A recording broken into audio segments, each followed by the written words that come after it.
Hello dear students, अभी हम कर रहे हैं आर.एस. अग्रवाल जी की बुक 9th क्लास मैथ के लिए।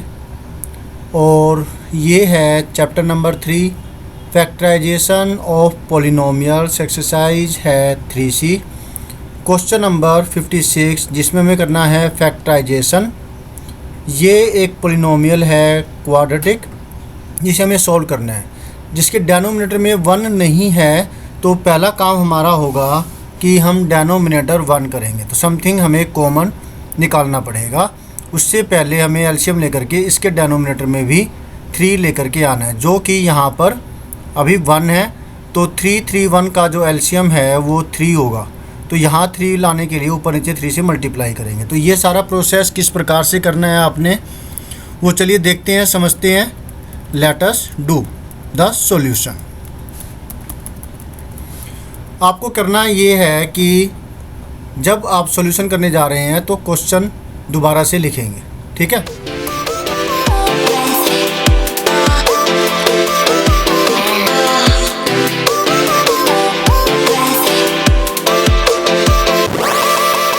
दोबारा से लिखेंगे, ठीक है।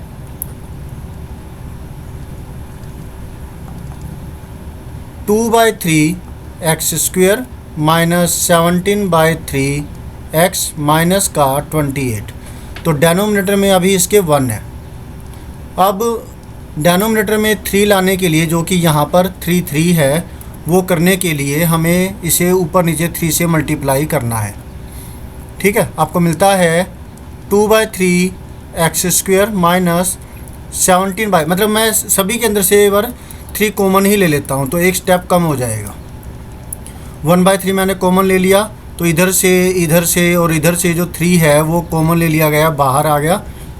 तो सब जो न्यूमरेटर है वो लिख देंगे फिर, ठीक है। तो यहाँ मिलता है आपको 3 8 24, 2 3 2 6 2 8 84। अब आपको जो है ना फैक्टराइजेशन इस पोलिनोमियल की करनी है, तो जैसे आप पहले करते आए हैं वैसे ही करना है। तो एक बार के लिए हम सिर्फ इसी को ले लेते हैं, ठीक है। ओके, तो फिर ये लेते हैं 2x स्क्वेयर माइनस का 17x माइनस का 84। तो कंपेयरिंग कर सकते हैं हम। यहाँ लिखेंगे एक चीज़, यहाँ लिख देते हैं comparing this one 2x square minus 17x minus 84 with ax square plus bx plus c। तो आप देखेंगे कि कंपेयर करने पर आपको वैल्यू मिलती है, वो a की वैल्यू 2 मिल जाएगी। तो वो लिख देते हैं कंपेयर करने पर a इजगल टू 2 हो गया, b is equal to minus 17 and c equal to minus 84।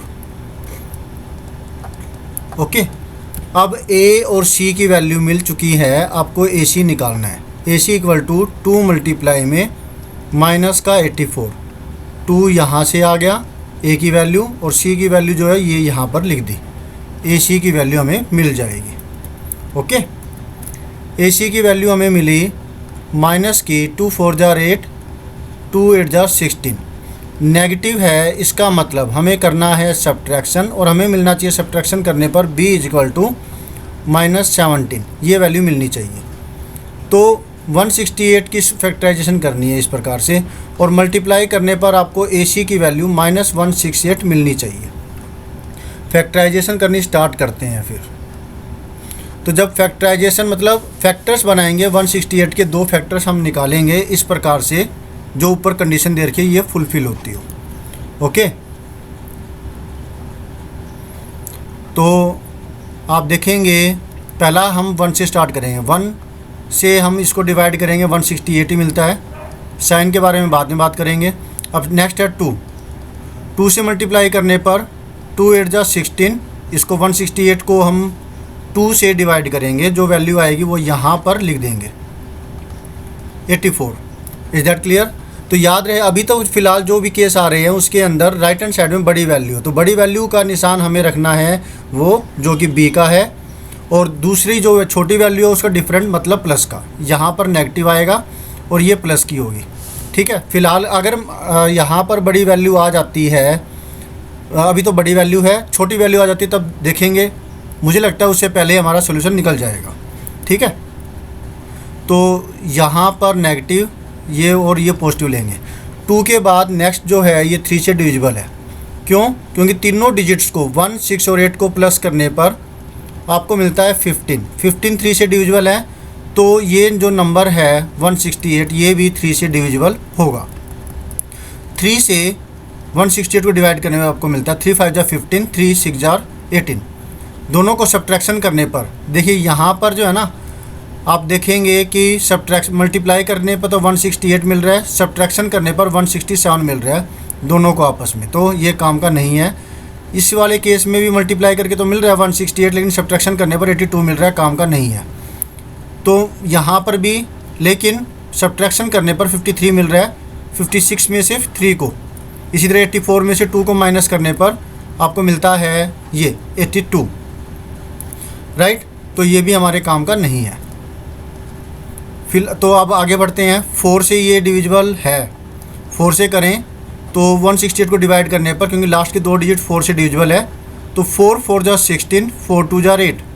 Subtraction करने पर हमें मिलता है कितना 38, काम का नहीं है। 5 से ये डिविजिबल नहीं है क्योंकि लास्ट का डिजिट ना तो 5 है ना 0 है। 6 से डिविजिबल है क्योंकि ये 2 और 3 दोनों से डिविजिबल है, तो 6 से भी डिविजिबल होगा। 6 से हम इसको डिवाइड करें तो 6 2 जा 12, 6 2 जा 12, 6 8 जा 48। मल्टीप्लाई करने पर तो 168 मिल रहा है, लेकिन सब्ट्रैक्शन करने पर हमें यहाँ 22 मिल रहा है, काम का नहीं है। ठीक है। 6 के बाद नेक्स्ट 7 से डिविजिबल है ये, 7 2 जा 14 और बचा 2। 168 को डिवाइड करें 7 से तो 7 2 जा 14 बचा 2, यहाँ पर 2 4 8 28। 28 जो है 7 से डिविजिबल है, तो 7 4 जा 28। अब ये जो है ना मल्टीप्लाई करके तो 168 मिल रहा है और सब्ट्रैक्शन करने पर 17 भी आ रहा है। 24 में से 7 को माइनस करें तो ये हमारे काम का हुआ। तो ये 2 टुकड़े हमारे काम में आएंगे। कैसे? अब देखिए, हमने यहाँ निशान के बारे में बात की थी, प्लस का और ये माइनस का, मतलब प्लस का 7 माइनस का 24। तो इसको सोल्व करें तो -17 मिल रहा है, जो कि बी की वैल्यू जो यहाँ पे हमने रखी थी कंडीशन। ठीक है। और जो अगर आप देखें माइनस करने पर तो ये आ गया, मल्टीप्लाई करें इन दोनों को 7 को -24 से, तो ये तो वैसे ही 24 तो तभी मिला था ना जब 168 को 7 से डिवाइड किया था, तो मल्टीप्लाई करने पे 168 आएगा और वो भी माइनस का, जो कि ये वाली कंडीशन थी हमारी, मल्टीप्लाई करने पे माइनस का 168 मिलना चाहिए। तो ये दोनों कंडीशन हमारी फुलफिल हो रही है, तो ये ठीक है। अब हम स्प्लिटिंग द मिडल टर्म का तरीका इस्तेमाल करके इसके सॉल्यूशन को निकालने जा रहे हैं। ये सारा मैं मिटा देता हूँ ताकि हम अपना सॉल्यूशन अब अच्छे से कर पाए। अब दोबारा से इसको लिखेंगे 2x² माइनस का 17x को लिखेंगे माइनस का 24, यही था ना, माइनस का 24x प्लस का 7x। ये प्लस का लिखना था 7 और ये माइनस का 84। अब दोनों के अंदर कुछ कॉमन निकल रहा है, यहाँ कॉमन निकल रहा है 2 और साथ में x, और इधर जो कॉमन निकल रहा है सिर्फ 7। तो ये कॉमन निकालेंगे और फिर इसको आगे करते हैं। आप देखेंगे कि 2x कॉमन लेने पर यहाँ इन दोनों को हम 2x से डिवाइड करेंगे। 2x² को 2x से डिवाइड किया और माइनस का 24x था, इसको भी 2x से डिवाइड किया, क्योंकि 2x कॉमन लिया है तो इन दोनों के डिनोमिनेटर में 2x लिखना है, जो ये दोनों के दोनों है। ठीक है। ओके, अब नेक्स्ट में 7 कॉमन लेना है हमें, तो 7 कॉमन लिया। दोनों जो 7x है और 84 है, इन दोनों के डिनोमिनेटर में हमने 7 लिखना होगा। ठीक है। तो 2x कॉमन लेने पर जो कट रहा है वो हम काट देंगे, और 7 कॉमन लेने पर जो कट रहा है वो काट देंगे। जो पहले ब्रैकेट में हमें मिलेगा वो क्या है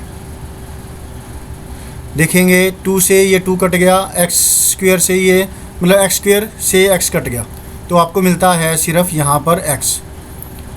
2 से ये 2 से ये 24 कट गया, 12 आया और x से x कट गया, तो माइनस का 12 बचता है। ओके, अब दूसरी ब्रैकेट में भी x माइनस 12 आना ज़रूरी है। 7 से 7 कट गया, 7 से ये काटा तो 12 आ गया, आपको मिलता है x माइनस 12। ठीक है, x माइनस 12 कॉमन लेने पर यहाँ बचा 2x और यहाँ बचा प्लस का 7, क्योंकि x माइनस 12 आपने यहाँ से कॉमन लिया, बचा ये, x माइनस 12 यहाँ से कॉमन लिया, बचा प्लस का 7, वो दोनों चीज़ें यहाँ पे लिख दिया। ठीक है, ये फैक्टराइजेशन हो गई, ये आंसर आ गया। अब ये पता कैसे लगा, आंसर तो अभी नहीं आया, अभी तो 1/3 और है। ठीक है, तो ये पता कैसे लगा कि आप ठीक जा रहे हो, दोनों ब्रैकेटों में सेम चीज़ आई है तो आप ठीक जा रहे हो। ठीक है, तो एक जगह तो यहाँ पर आ गई ये चेक करने का, और एक यहाँ पे प्लस माइनस करने पर हमें -17 मिल रहा है और मल्टीप्लाई करने पर -168 मिल रहा है, जो हमने फैक्टर्स निकाले थे 168 के, किया था ना वैसे। ठीक, अब हमें तो आंसर इसका निकालना है ना, तो आपको क्या करना है, ये वाली चीज़ दोबारा से लिखनी है, जो ये वाली चीज़ है, इसके बाद आपको लिखना है 1/3 और इसकी जगह पर जो हमने ये वैल्यू निकाली है, ये फैक्टराइजेशन निकाली, ये लिख देंगे x माइनस 12 2x प्लस 7।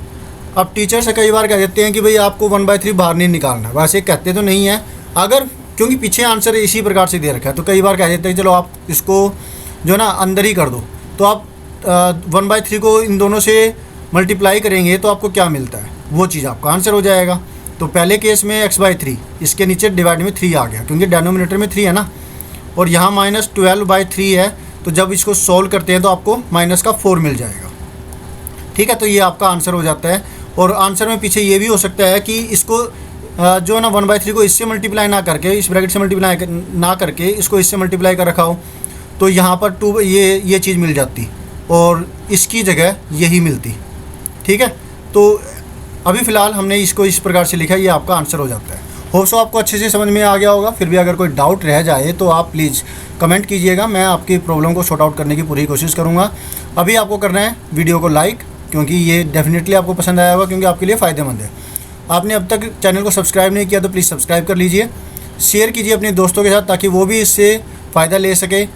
और कमेंट के लिए तो मैं आपको कह ही चुका हूँ, और बेल आइकन के बटन को दबाना मत भूलिएगा ताकि आपको लेटेस्ट अपडेट मिलती रहे, और ऑल पे भी क्लिक कर दीजिएगा। Thank you students for watching your own video. With the next video में जिसमें हम करेंगे नेक्स्ट कोई solution. Always have a great time, bye.